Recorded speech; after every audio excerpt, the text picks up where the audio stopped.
Mateo sostenía su taza de café con leche con la misma calma con la que aceptaba su soledad, hasta que el rugido de un motor extranjero rompió el silencio de la calle empedrada. Era una tarde de octubre en el barrio de Santa Cruz, en Alicante, donde el sol se filtraba entre los callejones estrechos y las macetas de gitanillas que adornaban las fachadas blancas. El aroma a pan recién horneado de la tahona de la esquina se mezclaba con el salitre que subía desde el puerto, ese lugar donde Mateo pasaba sus mañanas trabajando como operario. Aunque en su mente aún guardara los complejos cálculos de la ingeniería que un día ejerció en su tierra natal antes de que el destino lo trajera a España. Sentado en la pequeña mesa de madera de la brisa, Mateo vestía una guayabera vieja, de un blanco que el tiempo había vuelto crema, pero impecablemente planchada. Reflejo de la dignidad que nunca lo abandonaba a pesar de su situación humilde. El viejo reloj de la concatedral de San Nicolás dio las 5, un sonido profundo que parecía rebotar en las piedras antiguas y que le recordó, con una punzada en el pecho, que hace exactamente 5 años su vida se había detenido en un hospital de Madrid. En aquel entonces, el mundo le dijo que Lucía, su esposa, se había ido para siempre en un trágico accidente, dejándolo en un luto que él llevaba con la serenidad de quien ha perdonado incluso a la muerte. «Tenga cuidado con ese escalón, don Diego», dijo Mateo, levantándose con agilidad para ayudar a su vecino, un zapatero jubilado de 70 años que caminaba con dificultad cargando 2 bolsas de la compra. Diego le sonrió, aceptando el apoyo de aquel hombre de manos grandes y fuertes que siempre tenía una palabra amable y un gesto de ayuda para todos en el barrio. A pesar de los años, algunos vecinos todavía lo miraban con cierta distancia por su origen senegalés y su apariencia austera, pero para Diego, Mateo era el alma noble que Alicante había tenido la suerte de adoptar. «Y gracias, Mateo. Siempre tan atento», murmuró el anciano. «Deberías buscarte una buena mujer que te cuide, hijo. No es bueno que un hombre tan valioso viva solo entre fantasmas». Mateo solo sonrió con tristeza, despidiendo a su amigo con un gesto de la mano. Justo en ese momento, un Mercedes clase S de color negro, reluciente y fuera de lugar en aquel entorno de sencillez, dobló la esquina a paso lento. El brillo de la carrocería bajo el sol de la tarde atrajo las miradas curiosas de los pocos que paseaban a esa hora. El coche se detuvo justo frente a la cafetería, y de él bajó una mujer cuya elegancia contrastaba violentamente con la ropa gastada de Mateo. Era Elena. Su cuñada caminaba con una urgencia nerviosa, sus tacones resonando con fuerza sobre el empedrado. Sus ojos, antes altivos, estaban ahora marcados por unas ojeras profundas de angustia y falta de sueño. Se detuvo frente a Mateo, que permanecía inmóvil, sintiendo como el corazón le golpeaba las costillas. Sin decir una palabra, ella le extendió un sobreviejo, algo amarillento en los bordes. Mateo lo tomó con dedos temblorosos. Al ver la caligrafía, esos trazos elegantes y decididos que solían anotar listas de la compra y notas de amor, sintió que el suelo desaparecía bajo sus pies. Era la letra de Lucía. «Sube ahora, Mateo». «Ella te necesita más de lo que imaginas», exclamó Elena, con una voz que se quebró al final, cargada de una desesperación que no admitía preguntas. Sin pensarlo, impulsado por una esperanza aterradora que creía muerta, Mateo dejó su café a media sobre la mesa. No hubo tiempo para cerrar su pequeña casa ni para despedirse de Diego. Se deslizó en el lujoso asiento de cuero, sintiendo el aroma a perfume caro y coche nuevo que envolvía aquel refugio de cristal. Elena arrancó el motor y el vehículo comenzó a maniobrar para salir del barrio. El coche se aleja, dejando a Mateo mirando por la ventanilla como su vida tranquila se convierte en un borrón de colores en el espejo retrovisor. Queridos amigos que nos siguen paso a paso en esta historia, el destino de Mateo acaba de dar un giro inesperado frente a las costas de Alicante. Antes de descubrir qué secretos aguardan en ese viaje con Elena hacia lo desconocido en el próximo capítulo, nos encantaría escucharlos. ¿Alguna vez la vida los ha sorprendido con un encuentro que creían imposible? Si este relato sobre la nobleza del alma y las verdades ocultas ha resonado con ustedes, los invitamos cordialmente a compartir sus reflexiones y a decirnos desde qué rincón del mundo nos acompañan. Sus palabras y su presencia son el aliento que da vida a esta comunidad de fe en la bondad humana. Mientras el coche devoraba los kilómetros de la autovía del Mediterráneo, Mateo sentía que cada señal de tráfico lo alejaba de la realidad que conocía. El aire acondicionado del Mercedes soplaba un frío artificial que le erizaba la piel. contrastando violentamente con el calor húmedo que todavía se aferraba al asfalto de la costa alicantina al otro lado de los cristales tintados. Elena conducía con una fijeza obsesiva. Sus manos blancas apretaban el volante de cuero con tal fuerza que los nudillos parecían querer perforar la piel, reflejando una tensión que llenaba el habitáculo de un silencio denso y eléctrico. Mateo, a su lado, no podía dejar de tocar el anillo de bodas que llevaba colgado de una cadena de plata bajo su guayabera. El metal estaba frío contra su pecho. Un recordatorio físico de la mujer que creía haber perdido en un infierno de hierro y fuego. ¿A dónde vamos, Elena? ¿Y qué significa esa carta? Preguntó Mateo, su voz sonando ronca y extraña en aquel ambiente de lujo insonorizado. Elena suspiró, un sonido cargado de años de secretos guardados bajo llave. Sin mirarlo, mencionó que Lucía murió para que él pudiera vivir, un eco cruel de las palabras que el inspector de policía le dijo el día del accidente.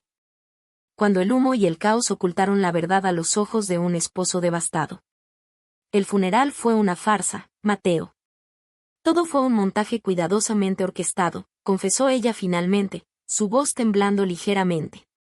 La mujer que enterramos, la que lloraste frente a todo el barrio, fue María Chen. Lucía tuvo que desaparecer para que Víctor Hall no te usara como moneda de cambio para silenciarla. Mateo sintió un escalofrío recorrerle la columna. Víctor Hall, el nombre que Lucía había mencionado con pavor meses antes de su supuesta muerte, el hombre cuya sombra parecía alcanzar ahora hasta el interior de aquel coche. Elena continuó explicando el fraude financiero masivo que su hermana había descubierto en aquella corporación de Madrid y cómo la Policía Nacional la había obligado a fingir su fallecimiento, convirtiéndola en un fantasma para proteger la vida de Mateo de las garras de una organización criminal que no conocía fronteras. Con dedos torpes y el pulso acelerado, Mateo terminó de abrir el sobre. Sus ojos se fijaron en las primeras palabras escritas con aquella tinta azul que tanto conocía, mi amor. El llanto contenido durante un lustro amenó con desbordarse mientras leía cómo su esposa había vivido en las sombras, en una jaula de oro financiada por fondos reservados, observándolo desde la distancia. Lucía lo había visto cada domingo llevar flores frescas a una tumba que solo contenía tierra y mentiras. Lo había visto envejecer prematuramente bajo el peso de una soledad impuesta por su propia mano. Ella te veía, Mateo, añadió Elena con una amargura que revelaba su propia culpa. Te vio vender tus pocas pertenencias para pagar deudas que no eran tuyas, te vio trabajar hasta el cansancio en el puerto mientras ella se convertía en el activo más valioso de una investigación que nunca terminaba. El paisaje de la costa pasaba rápido frente a sus ojos. Los chalets blancos de las lomas de Alicante y las palmeras que se mecían con violencia bajo el viento de levante. Todo lo que Mateo había construido, su paz basada en la aceptación del luto y la dignidad de su pobreza, se estaba desintegrando bajo el peso de una verdad que se sentía más como una traición que como un milagro. ¿Me pides que la perdone por dejarme morir en vida durante 5 años? Preguntó Mateo con la voz quebrada por la indignación y una pena insoportable. Elena guardó silencio un momento, girando el volante para tomar la salida hacia la playa de San Juan, donde las mansiones se alzaban como fortalezas frente al mar. Solo respondió con una frase que heló la sangre de Mateo. Se está quedando sin tiempo. La mansión frente al mar era un palacio de cristal, pero para Mateo, parecía una pecera donde el aire era demasiado denso para respirar. El coche se detuvo en una entrada de mármol pulido que reflejaba la luz morada del atardecer alicantino, un cielo que en otras épocas le habría parecido hermoso, pero que ahora se sentía como el telón de una obra de teatro trágica. Al cruzar el umbral de aquella villa en la playa de San Juan, sus ojos se toparon de inmediato con una pintura de girasoles colgada en el gran recibidor. Eran las mismas flores que él, con sus manos de trabajador, había comprado cada domingo en el puesto de la Plaza de Santa Cruz para llevarlas a una lápida fría. Verlas allí, en una casa de millones de euros, le produjo una náusea de irrealidad. Elena lo guió en silencio hacia la planta superior. El lujo era absoluto, suelos de piedra clara, muebles de diseño italiano y un silencio sepulcral que solo se veía interrumpido por el murmullo constante de las olas rompiendo contra la orilla. Mateo se sentía pequeño, un operario del puerto perdido en un santuario de riqueza construido sobre la base de su propio duelo. Su guayabera blanca, aunque limpia, parecía fuera de lugar entre tanto mármol. Elena abrió una de las puertas y se hizo a un lado, permitiéndole entrar solo. Allí estaba ella. Lucía se encontraba de espaldas, sentada en una silla de ruedas mecánica frente a un ventanal inmenso que miraba hacia el Mediterráneo. Llevaba un chal de seda azul que resaltaba la palidez casi translúcida de su piel bajo la luz mortecina de la tarde. Al oír los pasos, la silla giró lentamente. Mateo sintió que el tiempo se detenía, congelándose en el instante en que sus miradas se cruzaron después de media década. Ella estaba más delgada, con las facciones afiladas por una fragilidad que parecía ensayada, pero que golpeó el corazón de Mateo como un mazo. Lucía comenzó a llorar en silencio, cubriéndose el rostro con sus manos delgadas. «No me mires así, Mateo, por favor, no te acerques», susurró ella entre sollozos, con una voz que era apenas un hilo de aire. «Me avergüenza que me veas así, rota, después de todo lo que te hice pasar por mis decisiones». A pesar de la rabia y la confusión, el instinto de cuidado de Mateo se impuso. Se acercó con lentitud y, viendo una bandeja con una tetera y un poco de turrón de Alicante que nadie había tocado, decidió servirle un poco de té con miel. Sus manos grandes, acostumbradas al hierro y al salitre del puerto, se movieron con una delicadeza extrema mientras le ofrecía la taza. Lucía aceptó el té, y en ese breve contacto de dedos, Mateo sintió un escalofrío. Su piel estaba fría como la piedra. Ella le habló de su enfermedad, un supuesto cáncer de páncreas en etapa 4 que le estaba robando la vida y que era la razón por la que Elena lo había buscado. Poco después, Lucía cerró los ojos, aparentemente vencida por el agotamiento. Mateo salió de la habitación con el corazón en un puño, pero su mente de ingeniero, siempre analítica y atenta a las inconsistencias, no podía quedarse quieta. Comenzó a caminar por el pasillo de la planta alta, observando la casa con otros ojos. Se topó con un despacho cuya puerta estaba entreabierta. Al entrar, no encontró el entorno médico de una paciente terminal, vio pantallas de alta resolución, servidores parpadeando y una tecnología de comunicación avanzada que no encajaba con la imagen de una mujer que solo esperaba el final. Sus dedos revisaron rápidamente unos papeles sobre el escritorio. Entre documentos bancarios, encontró una receta médica con fecha de hace apenas 2 días. No era de oncología. Era una prescripción para un sedante de alta potencia utilizado exclusivamente en psiquiatría criminal para el control de testigos bajo estrés extremo. La duda comenzó a arder en su mente. ¿Por qué mentir sobre la naturaleza de su dolor? Un ruido en el pasillo lo obliga a esconderse. Es la voz de un hombre que Mateo reconoce del pasado, el especialista Carlos. La tensión en esa villa frente al mar de Alicante es palpable, y el corazón de Mateo late con una incertidumbre que pronto se convertirá en verdad. Antes de que nuestro protagonista cruce esa puerta y descubra qué secretos oculta el especialista Carlos, queremos hacer una pequeña pausa para conectar con todos ustedes. Si estas historias de bondad incondicional, segundas oportunidades y la búsqueda de la honestidad resuenan en sus corazones, los invitamos cordialmente a suscribirse a nuestro canal. Al unirse a nuestra comunidad, nos ayudan a seguir compartiendo relatos que celebran la fortaleza del alma humana y los valores que nos unen. No olviden contarnos en los comentarios, ¿qué harían ustedes si descubrieran que el pasado no es lo que parece? Su apoyo es el faro que guía este espacio de reflexión. Ahora, respiremos profundo y acompañemos a Mateo en el momento más decisivo de su vida. Mateo observó a Lucía dormir, pero ya no veía a la mujer frágil que necesitaba protección, sino un rompecabezas cuyas piezas se negaban a encajar. La habitación estaba sumida en una penumbra azulada, solo interrumpida por el resplandor de la luna sobre el mar. Mientras el aroma dulce y denso del incienso que Lucía quemaba para calmar sus nervios impregnaba las cortinas de seda. El sonido rítmico y casi hipnótico de las olas del Mediterráneo golpeando contra el muro de la villa parecía marcar el pulso de su propia desconfianza. Una que había nacido tras encontrar aquella receta de sedantes que nada tenía que ver con un tratamiento oncológico. Mateo bajó a la cocina buscando un poco de agua, encontrando allí a Elena, quien preparaba un resopón tardío con unas sobras de embutido y pan.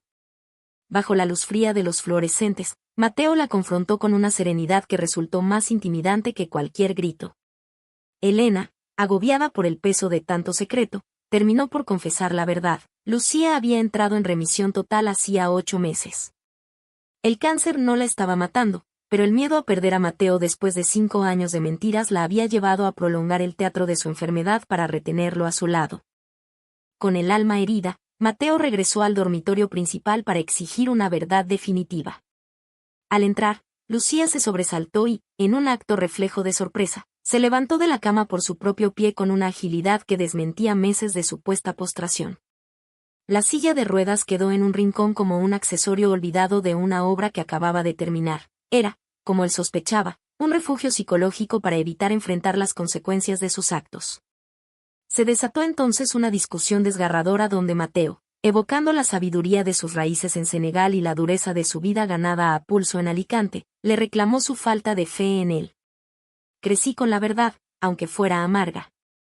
No me cures con mentiras dulces, sentenció Mateo, mientras el frío viento levante comenzaba a silbar con fuerza contra los cristales, acentuando la desolación que sentía al ver los pedazos de su matrimonio esparcidos por el suelo de mármol.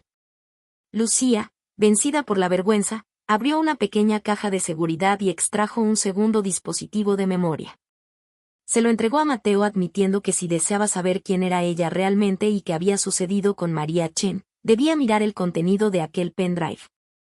La decepción de Mateo era una sombra pesada que parecía apagar el lujo de la mansión, convirtiendo la opulencia en una jaula de remordimientos. Justo cuando Mateo va a conectar el dispositivo, una luz roja parpadea en el jardín. Alguien ha burlado la seguridad de la villa.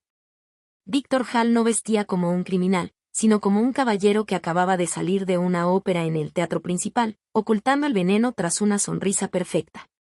El encuentro tuvo lugar en un restaurante de techos altos cerca de la playa del Postiguet, donde la luz del mediodía se filtraba a través de grandes ventanales, haciendo brillar las copas de cristal y los manteles de lino blanco.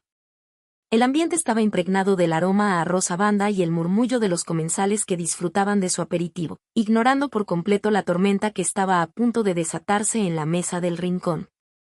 Mateo sentía el roce metálico del micrófono oculto contra su piel, una presencia fría que le recordaba la advertencia que el C.V. Carlos le había hecho horas antes en la furgoneta de vigilancia.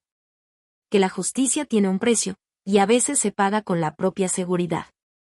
Carlos había sido claro sobre los riesgos, pero Mateo, movido por una bondad incondicional que buscaba cerrar las heridas de 5 años de engaño, aceptó ser el cebo.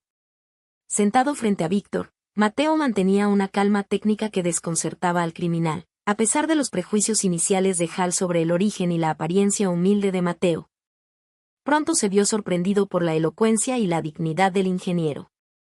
Mientras degustaban unas olivas y un vino tinto de la tierra, Víctor sacó un teléfono móvil y lo deslizó sobre la mesa con una elegancia depredadora.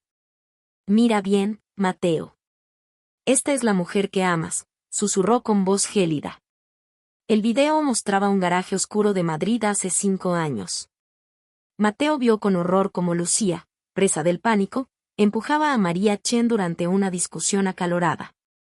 María caía al suelo, golpeándose la cabeza, y Lucía huía del lugar justo antes de que el vehículo comenzara a arder. El dolor que surcó el rostro de Mateo no fue una actuación, fue el desgarro real de un hombre que veía como el pedestal donde tenía a su esposa se terminaba de derrumbar. Víctor, creyendo que había ganado un aliado en su sed de venganza, comenzó a relajarse y a jactarse de su poder. Entre copas de vino, detalló con arrogancia cómo su organización lavaba dinero a través de promociones inmobiliarias de lujo en toda la Costa Blanca, moviendo millones bajo la fachada de empresas legales. Mateo escuchaba cada palabra, dirigiendo la conversación para que Víctor incriminara a sus socios y revelara las rutas del dinero, mientras los agentes de Carlos grababan cada segundo desde el exterior. Sin embargo, el destino es caprichoso y la tecnología traicionera. Justo cuando Víctor se inclinaba para contar un secreto sobre los contactos en el gobierno, una interferencia estática provocada por un fallo en la batería del transmisor emitió un leve pitido. La atmósfera de cortesía forzada se evaporó al instante. La mirada de Víctor cambió de la sofisticación al cálculo mortal en un segundo. La sonrisa desapareció de su rostro, dejando al descubierto al monstruo que siempre había estado allí. Fuiste un buen actor, Mateo, pero mi hermana María no fue la única que murió por culpa de los secretos, dice Víctor mientras saca un arma silenciosa bajo la mesa. La sala del tribunal en Alicante olía a papel viejo y a la severidad de las leyes que, finalmente, pondrían cada cosa en su lugar. Bajo las molduras solemnes del Palacio de Justicia, Mateo permanecía con la espalda recta, apretando en su bolsillo el amuleto de madera que Diego le entregó al partir. Un recordatorio silencioso de que la verdadera nobleza no reside en la seda, sino en la integridad del alma. A pocos metros, Lucía aguardaba el veredicto con una humildad que ya no era una actuación para obtener lástima, sino el peso real de haber soltado, por fin, el fardo de sus engaños. El especialista Carlos observaba desde la primera fila como las pruebas extraídas del teléfono de Víctor Hall, aquel regalo envenenado que el criminal entregó a Mateo creyendo haberlo manipulado. Desmantelaban pieza a pieza un imperio de corrupción que había infectado la Costa Blanca por años. El juez fue implacable con Víctor Hall, condenándolo a 25 años de prisión por sus crímenes financieros y la red de extorsión que dirigía. Para Lucía, la sentencia fue de libertad condicional y servicio comunitario. Un fallo que valoró su cooperación crucial para derribar la organización y el hecho de que su huida original fue motivada por una amenaza real de muerte. Mateo la vio salir del juzgado aceptando su destino sin los lujos del Mercedes ni la protección de una identidad falsa. Días después, el aire viciado de la corte fue reemplazado por la brisa salada del puerto de Alicante. Mateo recuperó su antiguo puesto como ingeniero jefe de mantenimiento, y mientras caminaba por los muelles entre barcos pesqueros, los marineros lo saludaban con un respeto renovado, no por su historia mediática, sino por la dignidad que siempre había mostrado. En el muelle de pescadores, donde las redes se secan bajo el sol mediterráneo, Lucía lo buscó para una última conversación. Intentó hablar de recuperar lo que tenían en su pequeño apartamento del barrio, pero Mateo, con la serenidad de quien ha encontrado su propia paz, fue firme. Le explicó que, aunque el perdón habitaba en su corazón, su casa ya no tenía espacio para las sombras que ella solía arrastrar, necesitaba vivir a la luz, sin el temor de que la siguiente palabra fuera otra construcción de arena. Se despidieron entre el sonido de los barcos regresando de la faena, un cierre necesario para que ambos pudieran empezar de nuevo. Mateo regresó a su barrio y, en su pequeño balcón de Santa Cruz, terminó de plantar una hilera de girasoles reales, permitiendo que la esperanza fuera algo tangible que necesitaba sol para crecer y no una fantasía alimentada por el luto. Aquella noche compartió un arroz con Diego, celebrando que la verdadera riqueza era mirar a los ojos a los vecinos sin tener nada que ocultar. Una tarde, Lucía aparece en la calle, no en un Mercedes, sino caminando y llevando una caja de herramientas para ayudar en el refugio de mujeres. Se miran y, por primera vez en años, no hay mentiras entre ellos.